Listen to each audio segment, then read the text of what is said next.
Have you ever been in a situation that you wish you could be someone else so you didn't have to deal with it anymore? Some people make up different identities for themselves to cope with problems in their life. You can never have too much knowledge, especially when it comes to people and what makes them unique. Learning about multiple personality disorder can benefit you if you ever meet a person who has it. I think that this disorder is fascinating. My sister is a psychology major and knows a lot about different disorders, including MPD. We often have conversations about disorders such as MPD because they interest both of us. I also had the opportunity to attend a few psychology classes with her, during which this topic was discussed.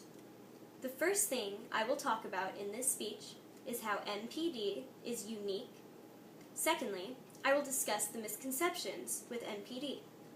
Third, I will present statistics concerning MPD. And fourth, I will give information about the treatments for MPD. Multiple personality disorder is a condition in which two or more distinct identities or personalities alternate in controlling the patient's consciousness and behavior.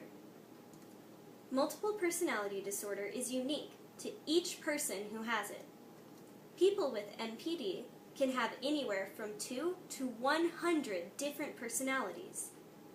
Each personality has its own pattern of perceiving and interacting with the environment. These different personalities have power over the person's behavior and can cause them to act in a variety of ways. They could act like imaginary people or animals. MPD can sometimes be confused with other disorders. There are a few misconceptions with MPD. According to Dr. Vincent Berger, schizophrenia and multiple personality disorder are commonly linked, but they are in no way related to each other. Bipolar disorder and MPD are two completely different disorders when looking at the brain, but can resemble each other when observing them. Some people think that they may have MPD because they are paranoid, fatigued, confused, and depressed. But, according to Carolyn Kaufman, all of these symptoms are likely in anyone who's just having a very bad day. There are certain ways to determine who is most likely to get MPD. Who's most likely to get MPD? Someone who has had recurring, overpowering, or life-threatening disturbances, usually before the age of 9, will most likely acquire MPD. Also, someone who has had insistent neglect or emotional abuse, or even whose parents are frightening and unpredictable, has a high chance of getting MPD. MPD is more common in women than men. Less than 1% of the general population has multiple personality disorder. There's no magic pill, since MPD is so rare, but there are a few treatments. There are several treatments for MPD. Talk therapy, or psychotherapy, is designed to encourage communication of conflicts and insight into problems. Medications are a common treatment.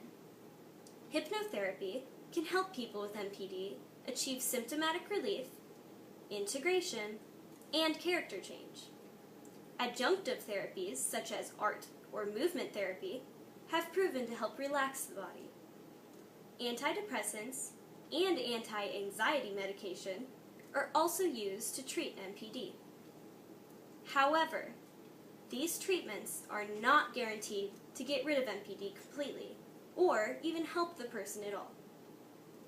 In conclusion, MPD is unique, can easily be confused with other disorders, is most common in women than men, and there are several treatments for it.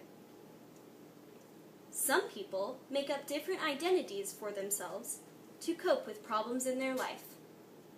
Multiple personality disorder is unique. There are misconceptions with it. There are certain people who are more likely to have MPD, and there are treatments for MPD. As bizarre as multiple personality disorder may seem, it is a very real disorder that has a huge negative impact on a person's life. Even though this disorder is rare, and the chances of meeting a person with it are slim, people should still be knowledgeable of how much this disorder can affect a person's life.